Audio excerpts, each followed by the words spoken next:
be last in speech. So let us start. Who is going to give his speech first? Sitij, can you give your speech first?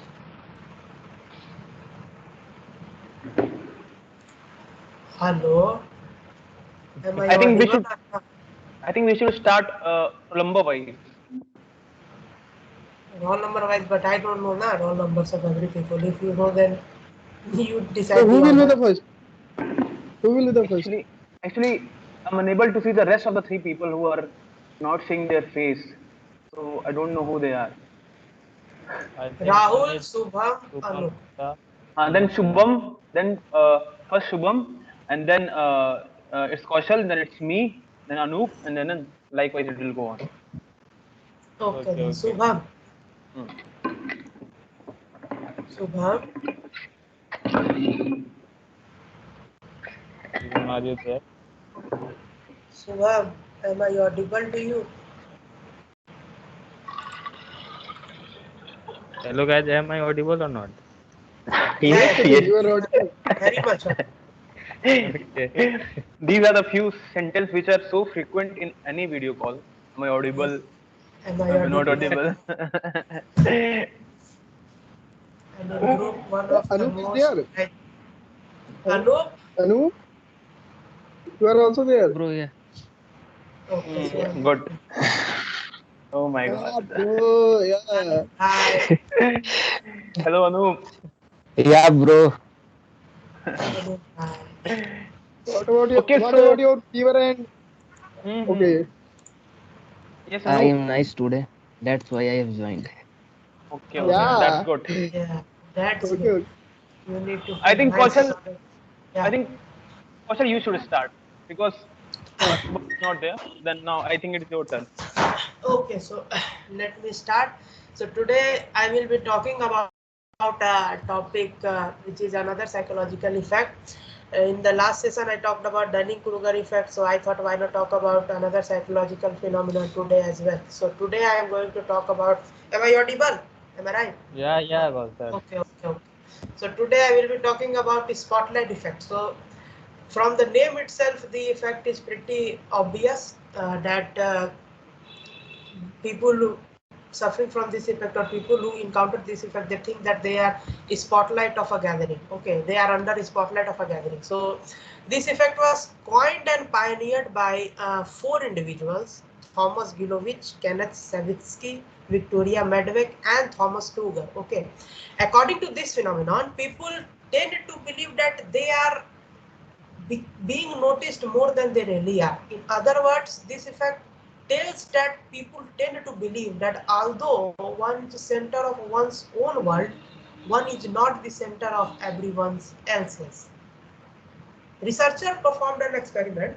From from that experiment, this effect came into existence. They performed an experiment where they told a student to fill up a form with a group of people. Okay, but the twist was he had to wear a t-shirt with a picture of most uncommon and unhip unpopular and unhip actor while filling the form. It's like telling a person to fill a form with a picture of Rajpal Yadav on his t-shirt. Okay, so once he get into the room and he filled the usual forms, uh, he felt embarrassed because of that t-shirt. And once he got out of the room, researcher asked him about his experience, that how he felt while filling the form. So obviously his answer was that he felt embarrassed because of his t-shirt and many people were noticing it. Researcher then asked him that how many people does he think noticed him while filling up his form, and he said that 7 out of 10 people who were in the room noticed him and his t-shirts while filling the form. Researcher then asked other people from the same room or from the same group that whether they noticed a kid with a funny t-shirt or not, which which was filling the form. Answer were quite surprising as only 2 to 3 people said that they barely noticed this kid. So you can clearly tell from this experiment that how one overestimates the amount of attention that he gets in a gathering. This phenomenon would not have been such an interesting topic to cover if it had not influenced our life in a drastic manner. One of the human tendency which dictates our life is seeking for validation. We always try to fit in among our peers. We always try to become common and not an oddball in the society. Let me give you another example. Suppose you are in a gathering of a people, okay, where everyone is wearing suit and tie. Okay, they are in formal attic, and you have accidentally worn a casual t-shirt and a jeans in that gathering. Then obviously you will feel embarrassed and uneasy among them, even if there is no reason to feel so. Is there any reason to feel embarrassed at all? Let me ask you, is there any reason to feel embarrassed at all? No. Why should one be embarrassed about his clothing? You are also wearing the clothes and they are also wearing some other type of clothes. But because you are in a gathering where majority of the people are wearing clothes different from you feel embarrassed and uneasy. That's why this phenomenon controls our decision making process from its core. We take many crucial and life-turning decisions of our life under peer pressure and according to society's norm, which can later affect our life badly, but we do it even after we know the consequences of our decision. We should always keep this phenomenon in our mind, whether whenever we are taking crucial decision, as one of the major factor that derives our decision making is log kya kahenge. We always think that this, right? Am I right? That log kya kahenge whenever we take some crucial decision, but in reality लोगों को कोई फर्क नहीं पड़ता है. Thank you. Yes, Kaushal, that was very good. That was very informative. And like, and one thing I want to add into your तो this statement कि लोगों को फर्क नहीं पड़ता है, सही बात है. और because you know no one thinks like what you think about him. No one thinks, and if he's thinking, if suppose someone is thinking, then he's thinking that what you are thinking about him. Yeah. So no, it happens that no one thinking about anyone. So it was very informative and very nice topic. We get trapped into this cycle of Yeah, thinking. yeah, you and me. अगर लोग क्या सोच रहे हैं ये भी हम सोचेंगे तो फिर लोग क्या सोचेंगे? लोग क्या सोचेंगे? Wow. So let us move to Subham. Subham, are you going to tell your speech? Give your speech. Sorry. Okay. So, okay. good afternoon, everyone. So today I am in front of you talking about the topic that is imposter syndrome. So this syndrome has been in our life every now and then, but we haven't known by its name. That's imposter syndrome. So talking about that it's a feeling of false imposter. That is false fraud. That is some person when in a group with similar skill set tend to believe that all other person have greater skills than them, and over time they tend to believe that the other persons that have greater skills and he do not have any skills, and how I can be the part of this group when I do not have any skills. The other person are very over smart and being a and I am not that much smart or that much skilled to be part of this over skilled or over smart people, and that may lead to underconfidence among the people, and slowly and gradually this leads to a number of problems. And the first problem is that the people tend to doubt themselves, and it is very common. Even great scientists like Albert Einstein, when he got Nobel Prize, he thought that why the person why I am getting Nobel Prize? I haven't discovered a lot of things, or does not discover anything that should get Nobel Prize, and he was feeling a sense of imposter among the Nobel Prize winners. The another intense situation is of Adolf Diesel, who after discovering diesel engine believe that this diesel engine does not contribute anything to the humanity. And whenever some newspaper agency or some people or some scientists talk about the diesel engine to him, he feel a sense of imposter, that he is a fraud. He hasn't discovered anything. And these people are overhyping that I have discovered an engine. And with that feeling of imposter, he committed suicide. And also there are many students in colleges like IITs, AIMS, after even getting to these colleges, being over smart, but they tend to believe that they are not so much smart. And because of this imposter feeling, they committed suicide. Even some IAS officers, IPS officers, they tend to believe that they are not much smart. And it is even common among the competitive exam givers. And it is the cases of suicide are very intense level, but at our level, what we do in the imposter syndrome, they do not appear in front of interviews or do not give exams, do not even apply for the interview or internship or job, thinking that we are not capable enough to pass the exams or to get that job or get that internship, and we hold ourselves back, only thinking that we are fraud. And we, even if the even someone clear the exams, they think that actually they are not capable enough of clearing that exams and they should not appear for the interview because they are fraud if they are giving interview. And it's all false. It's all false. Nothing is true in this. And so this problem is very dangerous. And because of only this, some people are not able to achieve what they are really capable of achieving. And this can be solved only by talking with ourselves. We should talk more and more about our insecurities of our academic life, professional life, family life, to other people, to our friends, family, and then we will get to know that even all people undergo this imposter feeling, that they are not capable enough of what they have achieved.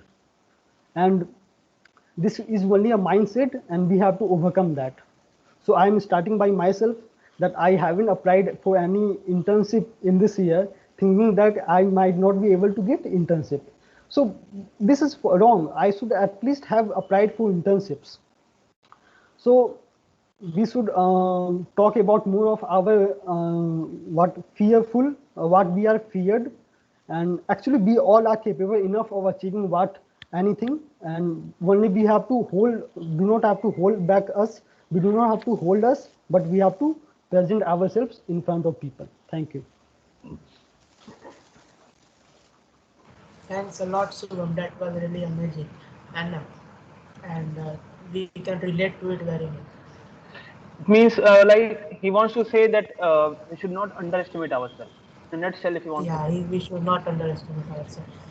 But Very good. doesn't it will increase a problem? Like suppose if we are actually very like getting success accidentally. Suppose like somehow we get into an interview, but it's like that we are not capable of doing. So then we are also lying to ourselves that yeah, we could have done better. So I also think that. Okay, so next, who is going to give his speech next?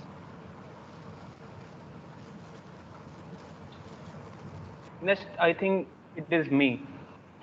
Okay, person. Stage is yours. Okay, thank you so much, everyone. So, a very good afternoon to everyone. Today, I'm going to speak on a topic that is casteism. You all must have gone through the video of that IIT rookie teacher using casteist remark on the students. I don't know what was the reason. Maybe I don't know who was the guilty. So from that only, I came to know that I should speak on this topic, casteism. So casteism is simply a very simple definition. Few group of people who think that their caste is dominant on other caste. So that is why they say that my caste is higher caste and your caste is lower caste. So simply this is casteism. Casteism is nothing, just operation not giving equal rights to everyone. So we will see from the above, we will find that casteism is totally against the democracy, because what democracy gives the equal, almost equal values to everyone, equal liberty, equality to everyone. But casteism is simply opposed to democracy. So now I'm going to speak that what hindrance this casteism provides. Very few points I will make, but I think that is fair enough to describe, or that is fair enough to give a proper articulation. The very first one is, it is hindering the development of society. How it is hindering the development of society? Every single election, we encounter politicians using this tool so as to influence the people of certain caste. This is the very first problem. So that is why whenever the government forms on the pillar of casteism, not on the pillar of development, not on the pillar of education, not on the pillar of health. And the failure of all this we are seeing today in the form of oxygen crisis. We have never talked about development. We all can witness this. The very second one is, like the very first one was the sorry, I'm just forgetting the line. The first one was the hindrance to the society, and the second was the influence which they create. And when the government is formed, then what happens? I'm giving you a very simple example of the FP government formed in the Uttar Pradesh. What happens? That was fully influenced all the some part, like suppose I should not take the name, but suppose I'm taking then all the Yadavs were gathered and they just blindly voted. And what happened? A hell lot of corruption was seen into that government. What type of corruption? Corruption, like suppose 10,000 posts is coming into the UP police, then all 10,000, 90% of the posts were given to the Yadav's committee. There was change in the IPS mark sheet. There was change in the state examination mark sheet. A lot of complaints were found, and even High Court also intervened in few of them. So these are the problem created by the casteism. We all know the problem. So how we can achieve this? First of all, by believing that no caste is lower, no caste is higher, we all are equal. First of all, we have to believe, and to develop this belief, first of all, each and everyone should be educated. They should be know the power of education. Then only they can speak about themselves, about their rights. Then only they can fight. At last, I want to conclude by mentioning few lines of Ramdhari Singh Dinkar. धस जाए वह देश अतल में गुड़ की जहां नहीं पहचान, जाति गोत्र के बल पे ही आदर पाते हैं जहां सुजान, नहीं पूछता कोई यहाँ तुम व्रती वीर या दानी हो, सभी पूछते सिर्फ यही तुम किस कुल के अभिमानी हो। मैं कहता हूं अगर विधाता ब्रह्मलोक से ही नीचे भूमंडल पर कहीं छीड़ दे तो भी विविध जातियों में ही मनुष्य यहाँ आ सकता है, नीचे है क्यारियां बनी तो बीज कहां जा सकता है। Thank you, have a nice day. Ram Ram. Very well said, Prasad. So yeah, I'm also applauding.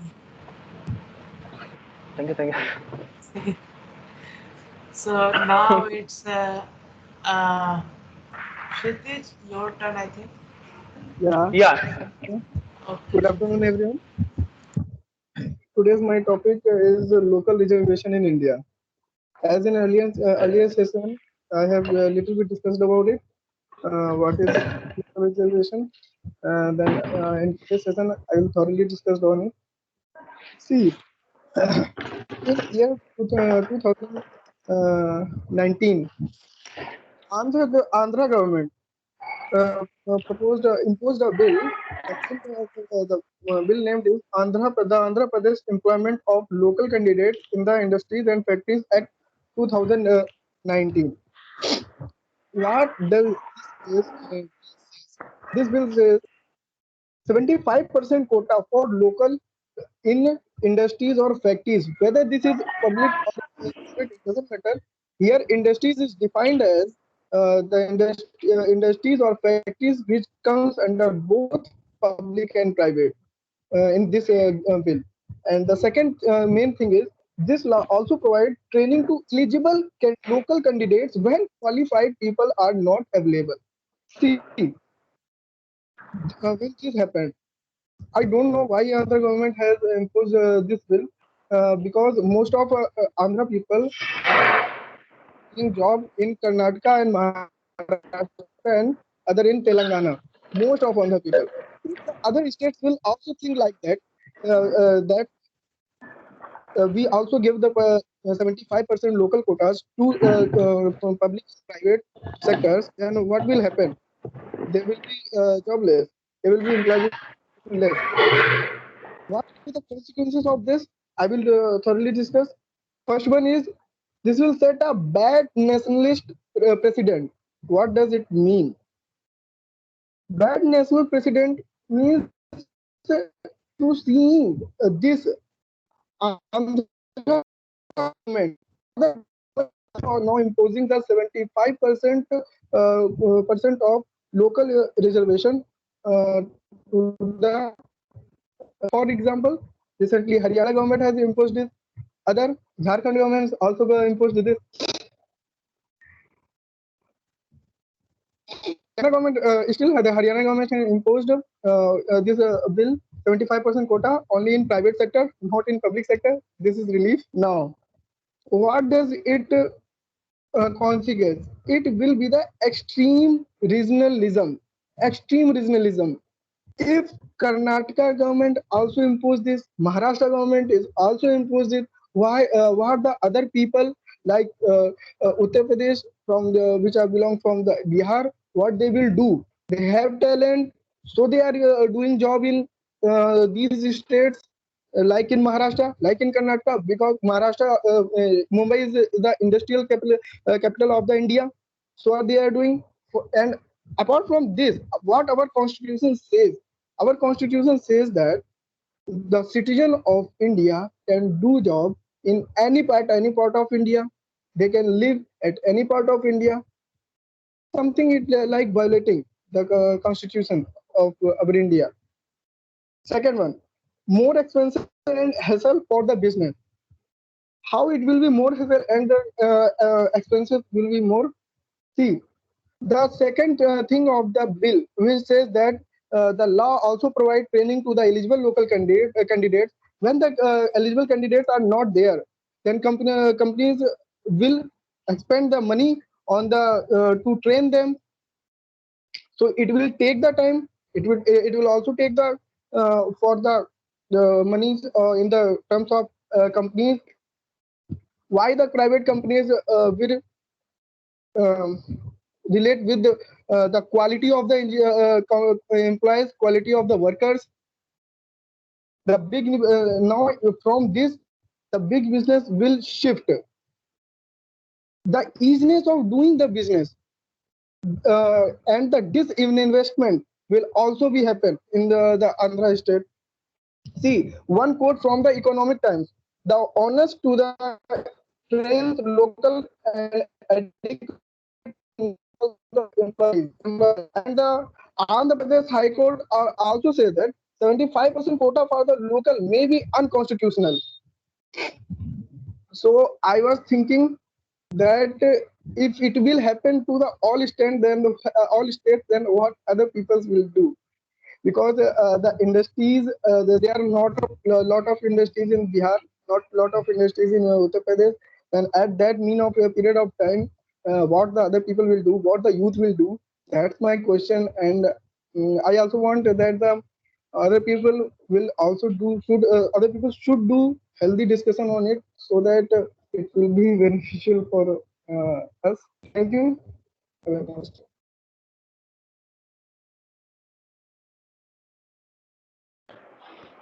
Yeah, yeah, Chidi, the main reason behind the government, I think I am audible. Yeah. Yeah, you are. The main reason of behind the government because the people who belongs to a state give the income tax to that state. That is the main reason they are going out of the reservation. Uh, Rahul, please repeat what you said. I am saying that the local government or state government thinks that the people who are from their state, if there then the tax is given to that state government if the people are from their own state. That is the reason that some government like MP and Haryana are looking at this. Also, the vote politics people, if government like or political party promises this kind of things, then they will obviously get more votes from people now. So that is one of the major reason also. Well, so should we move to next person? Yeah, we should. Okay, then Pratik, it's your turn.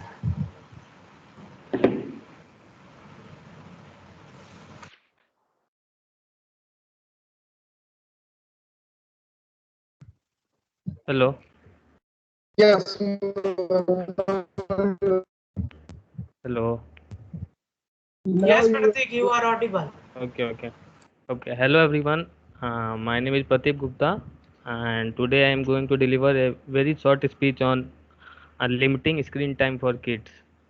As you can see that today kids are developing a habit of using phones while they are eating.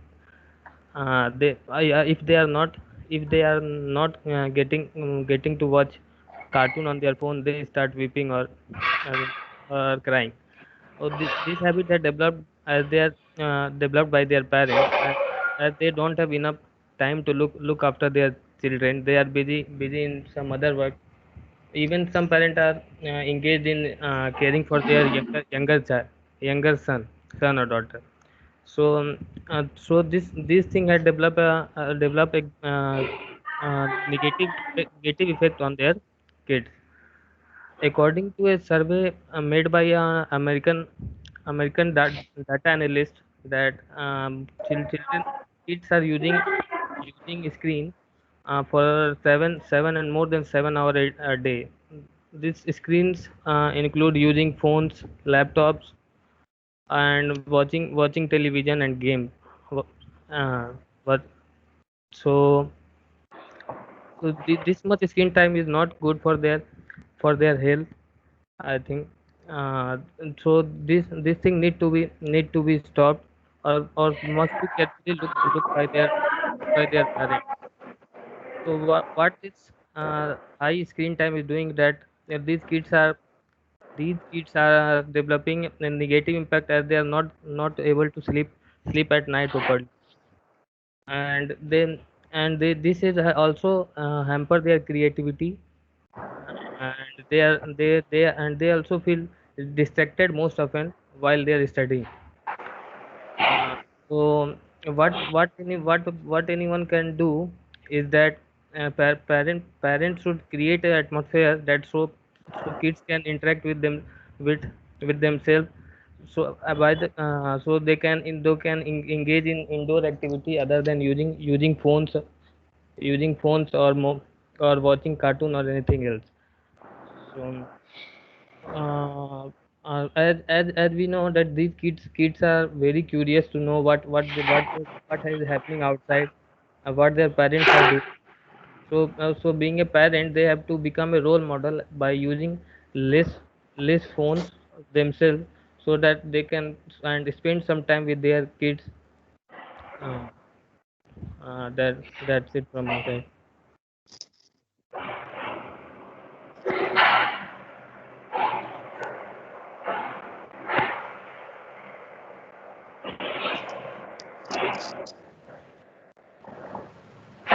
Hello. Pratik, are you done?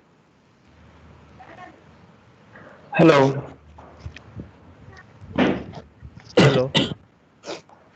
Have you completed your speech, Pratik? Hello. Hello, Yes, you are Pratik, am audible. I audible? Yes, you are audible. Yeah. Have you completed your speech? Yeah. Okay. So now it is Anoop's turn. Anoop. Yeah. Good afternoon to all of you. Myself, Anup Kumar. Today I am going to give a speech on the topic why participation of women in Indian judiciary is very less. So I want to say something about it. Uh, As we know that we have three courts. Uh, at lower court we have approx 15,000 judges, and from that 15,000 judges, only we have 27% women judge, and at high court we have approx 700 judges, and from that only 10% women are judges. And at the when we talk about Supreme Court judges, then we have at present we have 29 Supreme Court judges, and from that only one women are judge at the Supreme Court. So I want to focus on the topic. Why? Because participation of women in Indian judiciary is very less. So what is the reason? I want to say what is the reason behind it? Why participation of women in Indian judiciary is very less? Because formality. When first I want to talk about, we have never seen women as a Chief Justice of India. We have seen women as a president. We have seen women as a chief minister like Mamta Banerjee, or like Mayawati. We have seen women as a finance minister, as a chief minister, but we have never seen since independence as a chief justice of India as of women. So what is the main reason? Reason is that at the court, at the Supreme Court, for the formality of senior convening is followed, because uh, now I want to focus on the topic: what is the need of women at the Supreme Court, or any type of courts. Need is that because we have seen just recent news. One of the judge of the Supreme Court has said to the rape victim that will you marry him, will you marry her. So these types of judges are Supreme Court judges are saying like that because they can't understand the real problem of women, how they feel, what is the main problem. So that's why, uh, according to me, we should there should be increment of women in the both all three courts. So thank you. One thing that I want to tell Anu, that you don't need to be afraid to speak. Okay, we are your friends and don't hesitate. At least all of us are beginner and novice in speaking. That is why we are doing this thing. So we should always try to don't hesitate while speaking. All right. Overall, your speech was very nice and topic was very well. So Rahul, it is your turn. Yeah, first of all, I want to talk about Anup's speech something. The Anup's speech topic is really very nice, and we got the point that the women are needed to be judged for judging the problems like domestic violence and something, and that was a nice point, and everyone should have to think about it. Hello. Yeah, Yeah, Pratik. Rahul, I completely agree. Actually, I was unable to hear your reviews, guys. Evaluation we will send in the group. So no No, need to that worry about it. you can say it here. Your speech was great, Kartik. You No, suddenly stopped. That's why I asked you that whether your speech was over or not. only honest review. What honest reviews I'm telling. Say, honest reviews. We only give honest reviews, even if you like it or not. We give honest reviews because by honest reviews you improve. So one of the things that I believe you can do is you can improve your flow. I think that there was some issues with your flow like no. Sometimes when people speak in monotonous tone, like continuously, their speech becomes boring. Am I right? So tone and flow should be improved. That I think right now, if you research, you can improve it. You will improve it eventually after some sessions. I think evaluation as Thank you, people, Kausar. if you want to, yeah, if you want to ask them, they can also give their evaluation. But I will give the detailed evaluation. Other evaluator will also give the detailed evaluation in form of PDF after the session ends. So you don't have to worry about evaluation. Okay, Yeah, so Rahul. good evening, everyone. Today's my topic is about the enlightenment of Muhammad Hazrat Sahib. So first of all, it's important for us to know about who is the Muhammad Hazrat Sahib. If I will rename my topic, then it would be called as the how the Islam is originated. My topic is from history. It is not about any specific religion. So today I will bring you from the 20th century to the 7th century. So in 7th century, in 1622,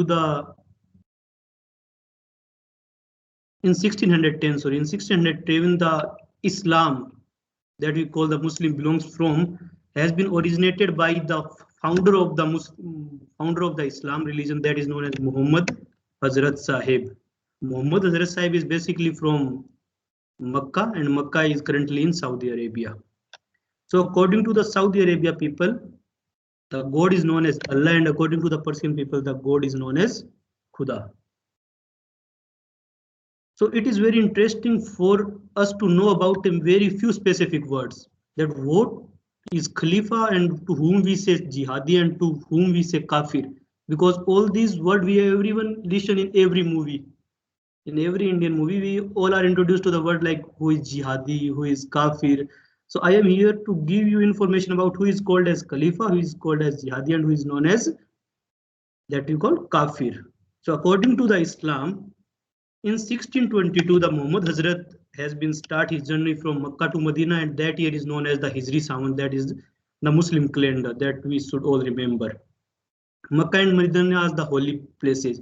In 1610, when the Muhammad Hazrat Sahib is in the Hira cave of the Makkah, he got enlightenment, and when he come out from the cave, he come out with the holy book of the Islam that we call as Quran. So in 610, the Islam has been found out, and the first founder is known as Muhammad Hazrat. In 1632, Muhammad Hazrat has been died. So what happened next? So everyone was trying to find out the successor of the Islamic Dharma. And the first disciple of the Muhammad Hazrat Sahib is his son-in-law, that is Ali. So according to everyone, the Ali is the first, should be the first successor of the Muhammad Sahib. And in the Arabic language, the successor is known as Khalifa. So everyone who comes after the Hazrat is known as Khalifa.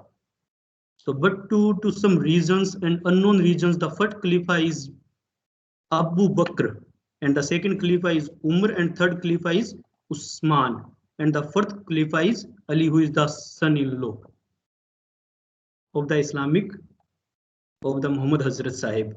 So what actually happened when the Ali become Khalifa of the Islam, the Muslim community is divided into two groups. A group that we call Shia and another group is known as Sunni.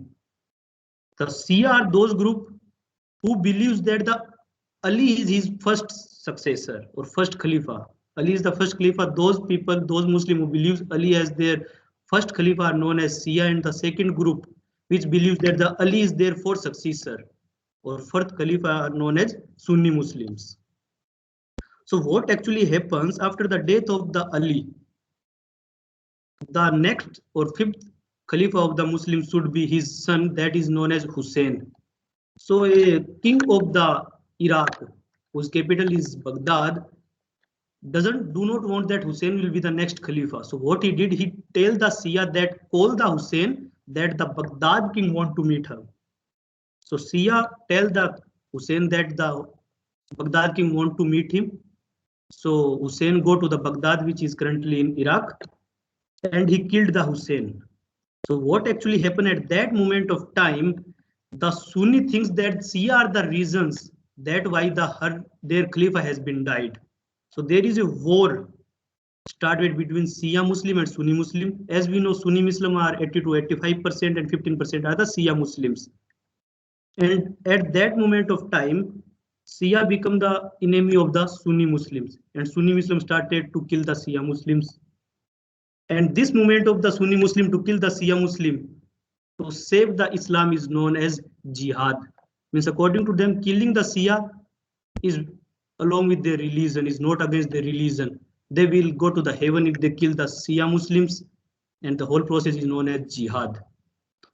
About 200, this everything has been going through, but after 200 in 1900 Common Era, another community has been raised in the Muslims that we call as Sufi, and everyone is well introduced with Sufi music.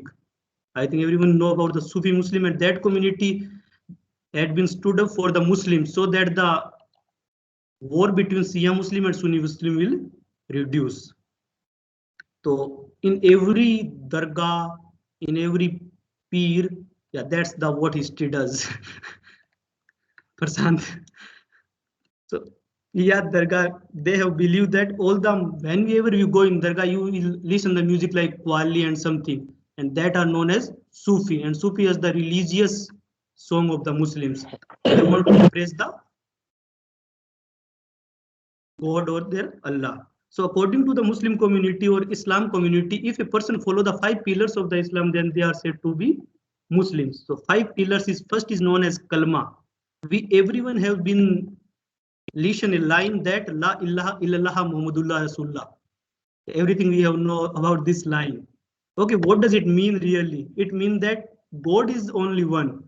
There is only one God and he is the supreme. And you never imagine a God and never think about a God. That is the reason there is no pictorial representation of God in Islam religion. Second thing that you do, if you are a real Muslim, then you have to go to Hajj once in a life. And third one, that if you are a real Muslim, then you have to do 5 times namaz in a day. And fourth thing is you have to do Ramadan.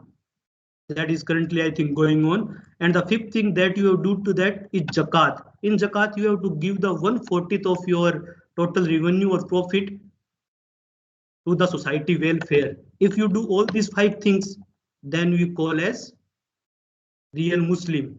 And those people who does not follow these 5 things are known as kafir.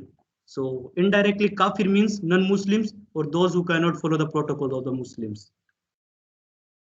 And it is seem interesting to know that all the terrorist group, that is Boko Haram, Islamic State, Taliban group, all are Sunni Muslims, and they have only one motive to kill all the Shia Muslims.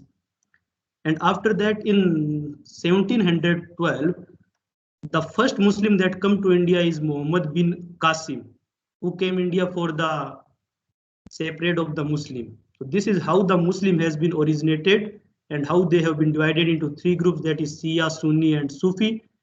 And those who do not follow the Muslim rules, they are known as kafir, and those who wants and have a motive to kill all the Shia Muslims are known as jihadi. That's all from my side. I think this will give you a lot of information about the Islam religion. Thanks. Yeah, very informative. Thanks, Rahul. Very informative, Rahul. At least we got the meaning of jihad as well right now. Nah? People Yeah, have been Taliban using as well. jihad in every term. Like I think people are using oxy jihad as well. I don't know what is this thing, but they connect jihad with everything, and that term becomes completely illogical. I think Rahul is doing research on Muslims, and in previous sessions also Rahul has pick up the topic from Muslim which belongs from China and what Yugar their Muslim. Muslim. Yeah, that one. So that is nice. Okay, Rahul. And Rahul. Prashant, Yes. yes, you said first. Rahul, what about Rohingya Muslim? Who are they? Please tell me. I don't know.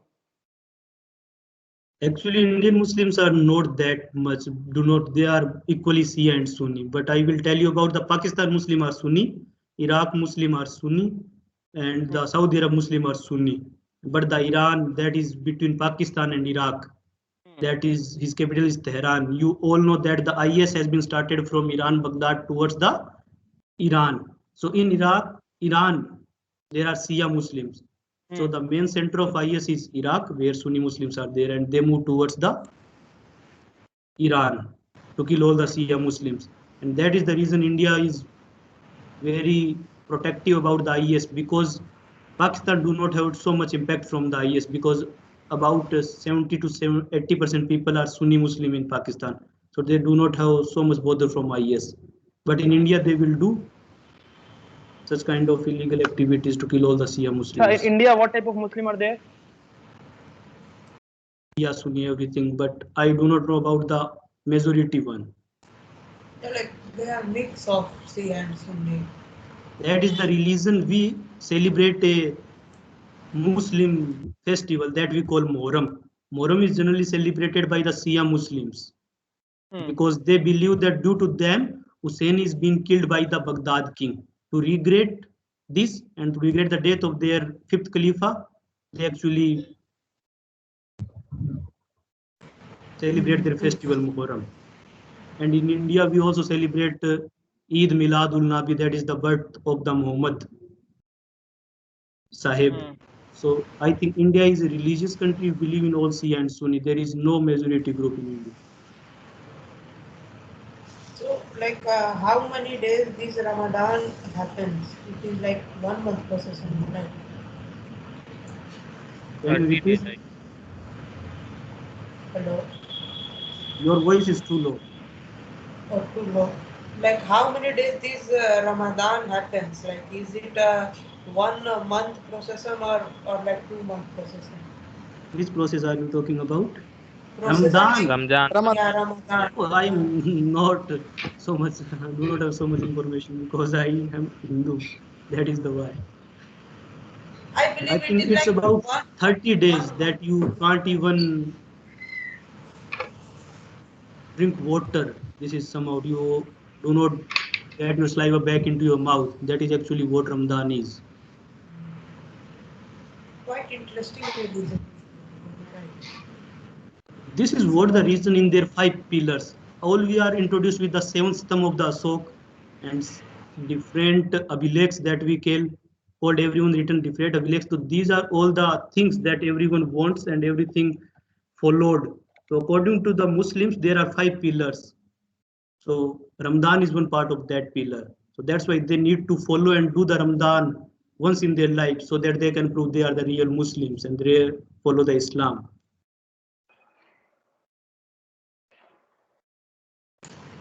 So now discussion is over, am I right?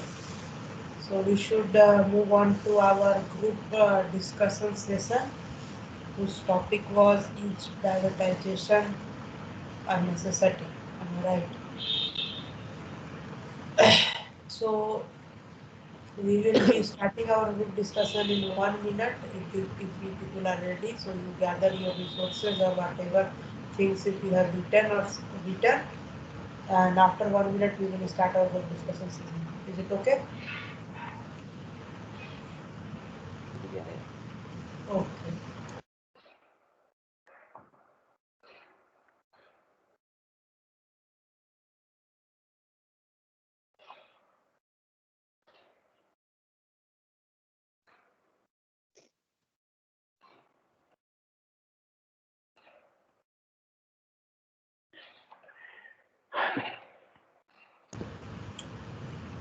Also, evaluators should also like evaluate the group discussion session as well. Like in previous group discussion session, nobody evaluated the speakers in the group discussion session. So evaluator at least try to evaluate as many people as you can. Okay, while group discussion is happening.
Okay, so 1 minute is over. We will start our discussion session.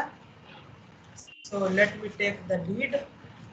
So our topic was privatization is really needed or not. So my opinion toward this topic is very in between, that I am not also in the favor of it, and I am also not in the or I am also not Against. opposing. Like I am in between, because it has some very important pros as well, and it has some very crucial cons as well. So few of the pros from the privatization is that it can speed up the economic growth to increased competition. And as our Prime Minister Modi has also said in his recent speeches, before this corona thing happened, that government had no business to be in business. His major urge from the community of or from the common people was that government is using the resources that they could have used elsewhere in the loss making private companies, in the loss making public sector companies. So if a public sector company is making loss, government has to support it to make sure that it goes on even if it is making losses. Uh, and our Prime Minister has said that if government is spending that much amount of money in making these public sector companies profitable, or running or while running these public sector companies, that is completely waste of time as well as resources. Government could have used this money, these resources elsewhere, like building roads and building hospitals, instead of making this or instead of overcoming the losses of this company. So I think that government is right in this manner as well. But one of the cons of this, one of the belief that our Prime Minister thinks behind this privatization is that he thinks that our condition, the condition of our country has changed. In his speech, he said that when privatization started, need and the situation of the country was different. But still, India is a poor country with 10.7% of employed population below $1.9 per day earning, with 6% of total population living still in deep poverty, and 68.6% of total population is still in some kind of multi-dimensional poverty. It still shows that we need a public sector in our country right now.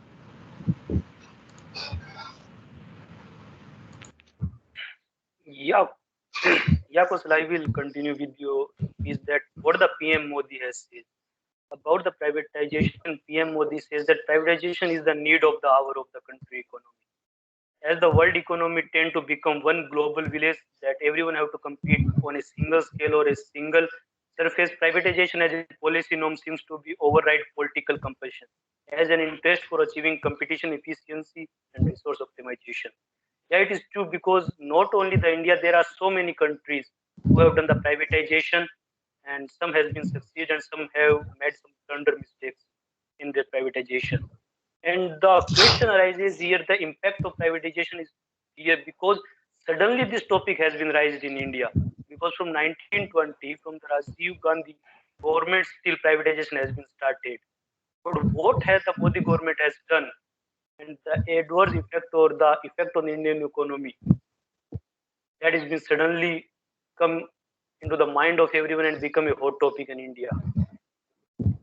So I think there are 3 and 4 factors that the Modi government has been a negative effect, that the privatization of public sector banks and the thinking about privatization of railway. These are the 2 main factors that has been adverse effect on our economy.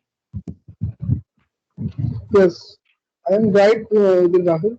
And I don't want that government should be fully privatized the public sector. Means there is railway. I want it might be happen that they should privatize partially privatized. See, recently government has sold the Bharat Petroleum Corporation Limited (BPCL), whose revenue in 2018 was 17,000 crore. Means you can say that the BPCL is like that. It's a hen who gives golden eggs every year. You can say that, and in other terms, you can say that government has sold that hen which are giving golden eggs. Is it right? Yeah, Kshitij, I will continue with your topic that when the privatization has been done, then any government come with the statement that privatization is there so that there is business competition. But as we know that the resources are the property of our country, not the individual one. So if you are privatization of BPCL, IOCL, if you done the privatization of PSUs, then it would be loss of the country because there is no such person. There is no competition of the business of BPCL because they are natural resources and specific people are only right over it. So any people that from a small background cannot compete in this form, in this BPCL or any resources limitation. So the privatization of BPCL is not, I think, a good Yeah, step that has been I taken by agree with you. government. And also I will remind you that there is another company which name is IOCL, Indian Oil Corporation Limited, whose turnover yearly turnover is something lakh crore, 5 lakh crore, like that. Means lakh crore in the terms of lakh crore of the IOCL was yearly turnover. If government will sell these Maharatnas PSUs which are comes under India, there are only 10 Maharatnas in our India. And if government, I wrote one, I have read one article that the government is trying to sell Steel Authority of India Limited, sale also. So I think it is not good for India, only for just stabilizing the economy, and he is selling that one, so it is not true. I think the reason why they are doing so, if we will focus on the reason, then I think we will get why they are doing so. Like Kshitij, you have talked about the Steel Authority of India. You know how much loss that company is making. How much? How much loss that company is making. Mm, can we talk about IOCL? Like, do you know that IOCL has been privatized? Yeah, I, Prashant, we have got your point about the steel company.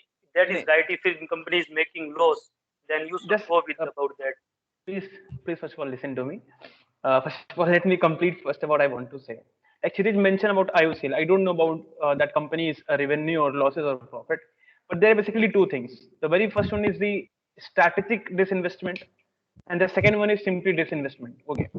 So in the disinvestment portion, the company which are making huge losses, you know, suppose there is a PSU called Steel Authority of India. If it is making loss of 18,000 crore, and that loss is bear by whom? That loss is bear by the government only, and that is why what happened, the fiscal deficit increases. And what is this fiscal deficit? It is simply how much tax government is collecting and how much it is expending on the welfare schemes. So if so, at every single time the fiscal deficit of India is increasing because India is getting less tax, and the expansion of and the expenditure on these schemes is very high. So that is why government came with two things. The first one was strategic disinvestment, and the second was simply disinvestment. So in case like it is what you're talking, if IOCL is a very good PSU, if he is making yes, yes, profit, yes. if that is making Just one profit, sentence. One sentence. then yeah, The okay, okay. revenue collected from the IOCL, I have just searched, that is 5,66,950 lakh this crore. 5,66,950 crore. This much in the year 2019-20, financial year 2019-20. What is the name of a company? May I know? Indian Oil Corporation Limited. Revenue Just collection want. from 2019-2020 is 5,66,950 crore.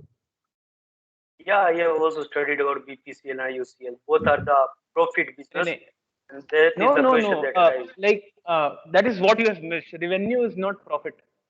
Revenue is not So profit. this is man. not about revenue. We are talking No, about no. the profit.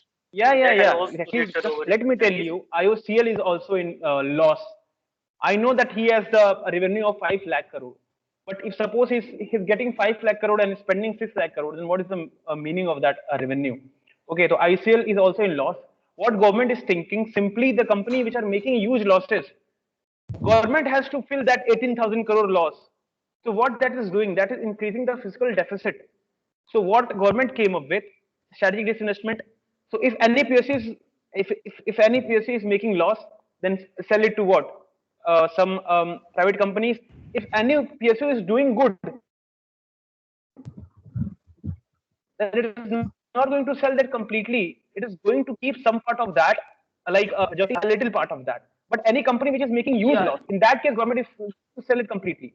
This is the first reason why government is selling, because the fiscal deficit is increasing and they're making huge loss. The second reason is we all are very much aware of the efficiency. Why this private company makes a lot of money? Do you ever notice that? What the reason is now our attitude towards the government job. Once everyone gets government job, efficiency is automatically reduced due to the mindset only. This is one of the main reason, handing over to the private sector so that they can they know they have right strategy, they have right um, they have right efficiency. So what government is trying to say, like what Kaushal has mentioned, government just want to regulate the market.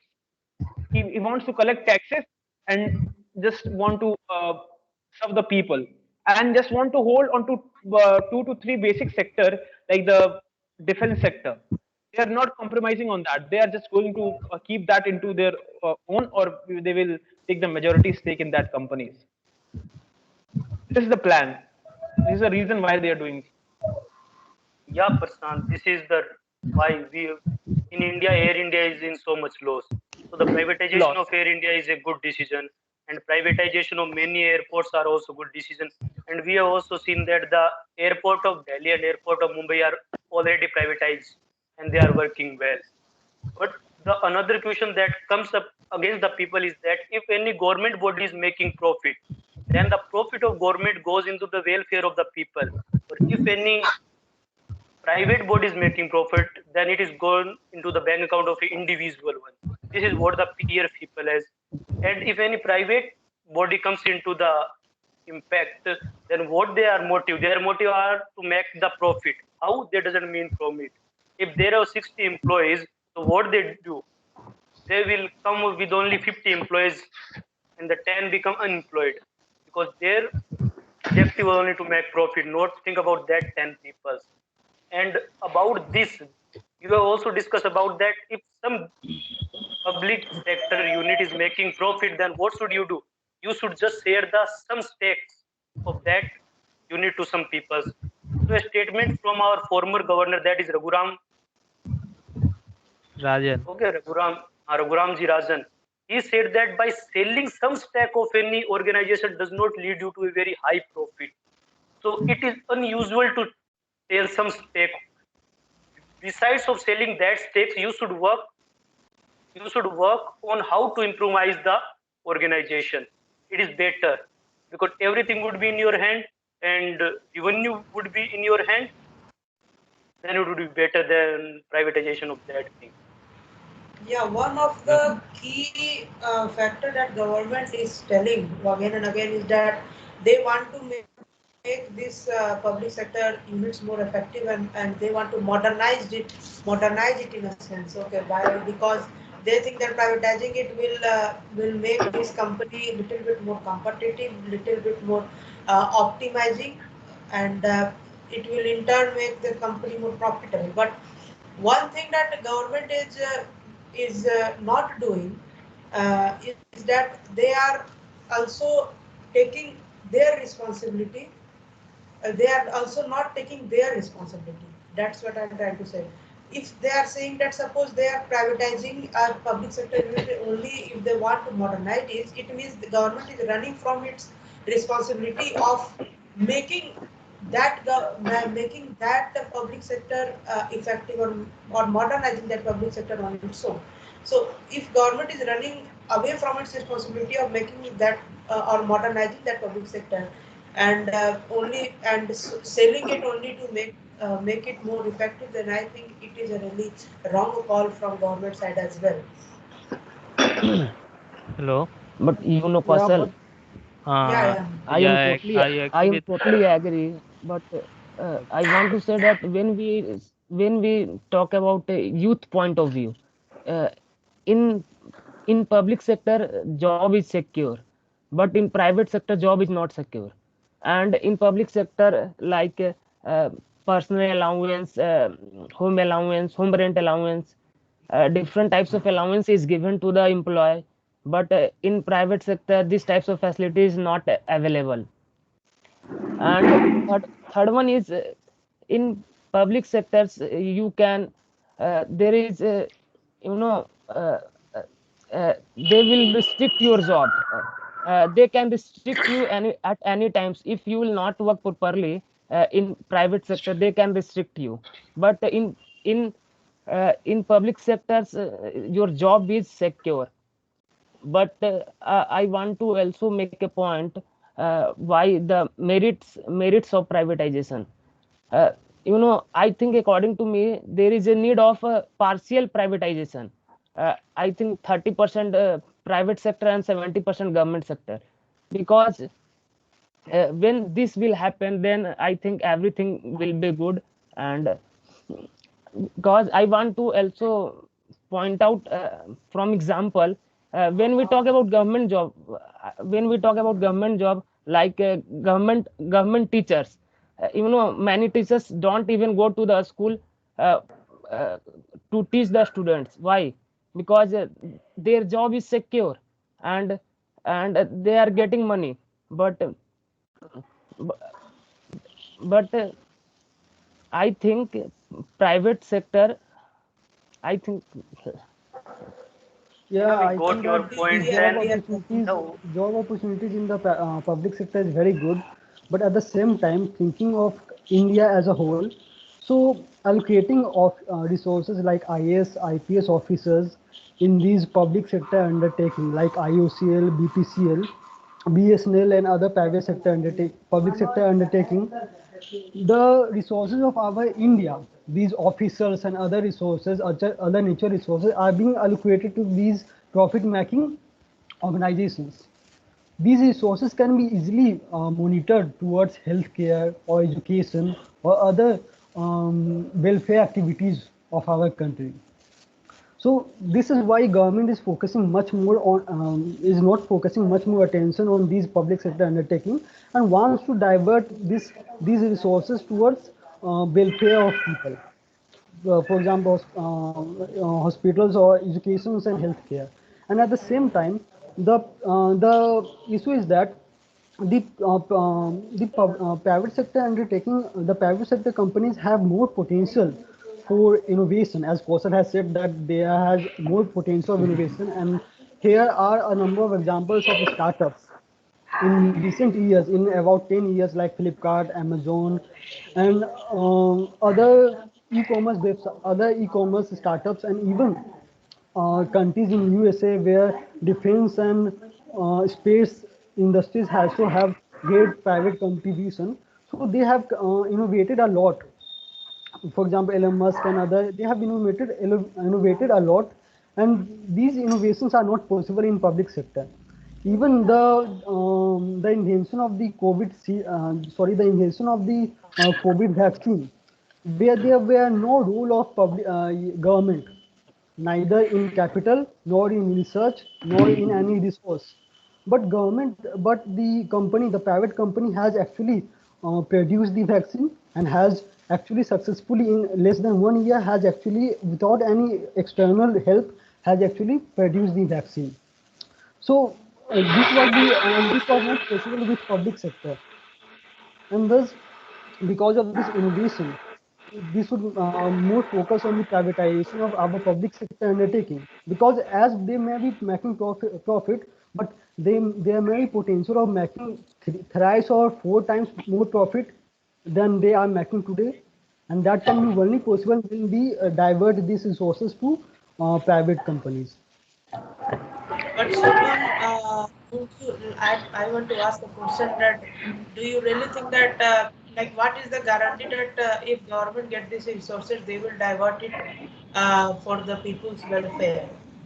Suppose the current priority of current government is like that they are more willing to build a 3,000 crore statue than IFMC. So how do you think their priority will be suddenly shifted to public welfare? Why do you think that if they get this resource? Yeah. I think that your question is very right, and it's the duty of government that whatever they are speaking and whatever promises they are giving to the public, they should actually fulfill those promises.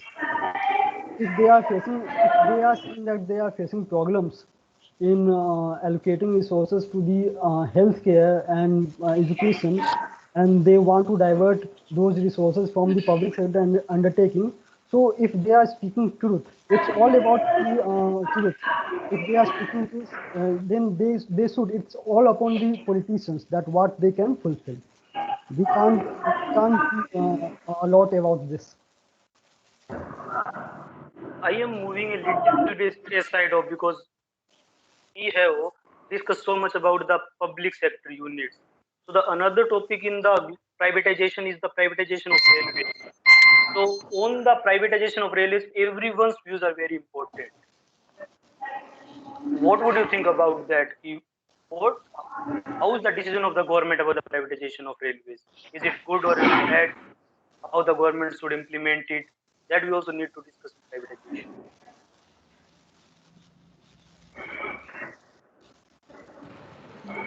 One of the major fear that I think with privatizing the railway is that people are feared that the prices of like ticket fares and all those things will increase because privatizing the railway will lead to shift of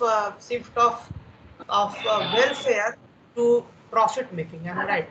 So Yeah. private companies will only talk about they only care about their profits. Am I right? They don't care about social welfare at all. So people are feared that if privatizing of railways happen, which is a really basic sector and which fuels the economy of India like no other sectors. If privatization of this sector happens, then railway may become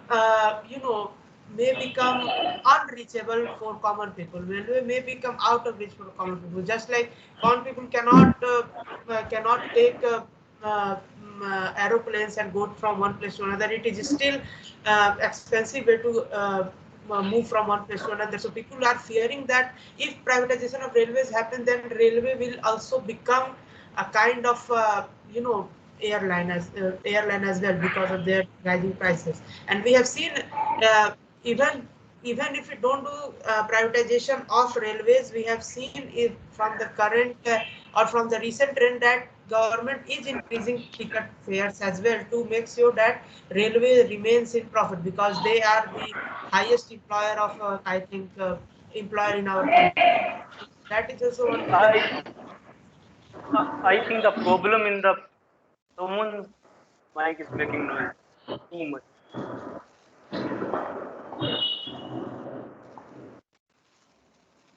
Okay. I think the problem in the privatization of Indian Railways that Indian Railways is too wide. It is separated in a large space. So when you private any part of the railway, then you must think about the different vendors. That for the railway blocks that we say railway blocks you need different private company, and for railway track you need different private sectors. And from the official work you also need a different private company. So this is the problem with the Indian railways. So that we must all see. I have an example of the British railway that I have studied. In British railway, what they have done, they have given the train to the different company, track to the different company, maintenance of the railway to the different company. And they have done it in the 19th century or 20th century. And till now, they are facing so much problem in the railways that the UK railway is not working properly. Because if you do something in the railway, then what actually happen? You have to take all the permission from the three companies to continue the work, and that is not possible. Because if you do something, then some companies have profit, some have loss, and the private companies are always look towards the profit. Yeah, This I is the think main same. problem that India face in railways. Yes, same thing I think happened with United States railways as well. Nowadays, railways in United States have become completely non-existent because they privatized it or they gave it to private companies. And fares of obviously the fares of the railways in United States become so high that people began to travel by road. They thought that traveling by road is much more cheaper than traveling by railway. So that is one of the major fear that is pretty evident and pretty obvious as well.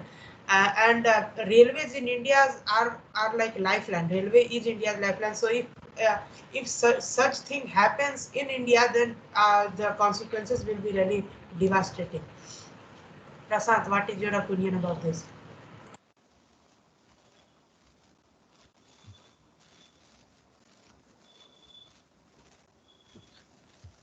Unmute your mic, Prashant. Your mic is mute.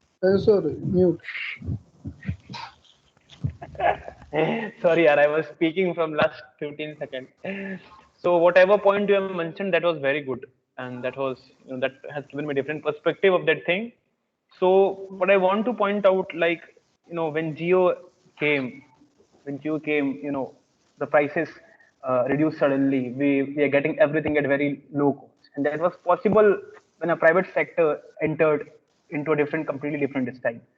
When Amazon came into India, that we started getting a lot of things in a very cheap way. So like saying that if we are giving a railway to private companies, that is going to increase the price. I think if government is including private just to increase the efficiency, what if there is a problem of efficiency in railways? What if we have enough resources, if that is managed well without increasing the price, if that is managed well, if everyone is like doing their job very fine, then what if we increase the efficiency and we get the very good revenue from the same resources? No need to increase fare prices. So this might be a different perspective if people think like this, because Amazon entered, Flipkart entered, they gave competition increases, they give everything in a very less prices. So we can think from this point of view also. It is not necessarily the price will increase, because in Indian railway is not comparable with any other railway. It has a hell lot of resources, a hell lot of route. So if it is not managed well, if they are doing everything in a proper way, so I think by increasing the efficiency only we can generate a hell lot of revenue. This can be a point of view as well. And comparing the Amazon is railway is something that we should not do, because Amazon is a startup. That if today I think something and I will start up something, then I will may succeed, but immediately I will cannot run any my railway track. That is not possible. So what we have all discussed, and Actually, Sant, you have also told that the privatization of that company which are in loss are very good. This is the point that you mentioned, and that I am really satisfied with. And when the Sitaraman has been given speech in our parliament, she says that we are giving the private company which are in loss. And the point they have that made that when you do privatization, a lot of people come in the field and they will start doing business. And what the profit of that? If a lot of private companies are there, then price will be low. This is also another point. And about the price only, if you think about, the government have right to give a price cap of anything. That government can give a maximum price to anything or anybody. So that will not be so much problem. But Indian Railway is very wide, and then giving a tender to some specific body, that will not possible. Either it is only a very rich businessman. If only a single businessman is in a business, then what we call it? We call it monopoly. And Anoop also raised a point about the privatization of the education system. I think he told about that the government teacher doesn't work. So actually, what happened in the privatization of US? US had done the privatization. So first few years it's fine. But after few years, all the private body met a committee and they suddenly raised the price of the school. Yeah, and the education in US has become pretty expensive. We hear news about student loans that students are facing, and they have to pay after they get employed. So yeah, situation has become so. I think what government is doing that instead of regulating or making things right, they are selling things in order to make them right. Am I right? Because if Anup said that. If we do privatization of government school, then that will eradicate the problem of a problem of teachers and the problem of that irregular teachers, and will increase the, you can say, will increase the quality of education. But contrary to that, you can also see that in case of Delhi government, they uh, also have their government run schools, and the quality of education that they have improved in recent years has is miraculous. I would say it is miraculous because they instead of selling those things, they regulated them and tried to make them right. Don't you think that? Yeah, exactly, Kaushal. Like what they have done, they have focused on efficiency of the government employee and managing the resources very well. So this is also very one point. If you can go like this, then that is very well. But we all have seen, if like in the government agencies, in the state agencies, like we are going to make uh, our driving license, we are going to make anything now. You will find we are going to book this plot, we are going to registration under government authority, any a hell lot of money we are paying as a corruption. This is a problem. Like, due to this inefficient people, inefficient mechanism, the way they are creating hindrance. This all are creating inefficiency. Suppose I'm not going at 10, I'm going at 12 a.m. in my office. I'm a government employee because no one is there to, see me. So if Delhi government, as you mentioned, it has regulated very well. So if that is also an approach, regulation, doing a proper regulation is also one of approach which the government can do. I think we should stop GD here. Yes, because time slot is increasing, so we should conclude. Yeah. Okay. So our GD was really nice. Today we got very interesting points and many more things to learn. Especially Rahul, his speech was also nice, and about Muslim people, and we got to know many more interesting facts. So I hope we will be doing this kind of speech and this kind of GD in our upcoming season as well. But I want to ask our newest members, Anup. Anup, am I audible to you? Anu, hello. Hello. Hello. Okay, so Hello. how was your experience of today's session? Like in the scale of 1 to 10, how will you rate this session? Like is it above 9 or is it below like 5? Above it, bro. But I am not new. In Like in previous comparatively, last meeting. I am saying comparatively. I am not saying that this is your first session. I am saying that comparatively you are new. So your feedbacks become really important. Yeah, I think I will give 8 out of 10. Okay, Takusan, that I is a think. pretty good point. So, Yeah, so do you think like these sessions will improve your speaking or your English? Do you think you are definitely, optimistic? bro. Okay, okay. Yeah, So we I will be am having, very optimistic. yeah, now continue on. Yeah, I am very optimistic. It will because I through this I am able to talk to you in English. So I am very optimistic. It will increase my English fluency, and Yeah, I yeah. hope I will do better in the upcoming placement session. No, no. While you are hopeful, you will do very better in your placement officers. Okay, that is like 100% probable. Okay, so we will be ending this meeting now. I will send my evaluation after an hour or so. So if anybody else evaluated this group discussion session, anybody? because I was not evaluating this group discussion session. Any other evaluator who like pointed out some fact that group discussion session could I happen like. think the today's GG topic is very wide because the privatization of Yeah. bank is something that we need to discuss about. That is also very much important.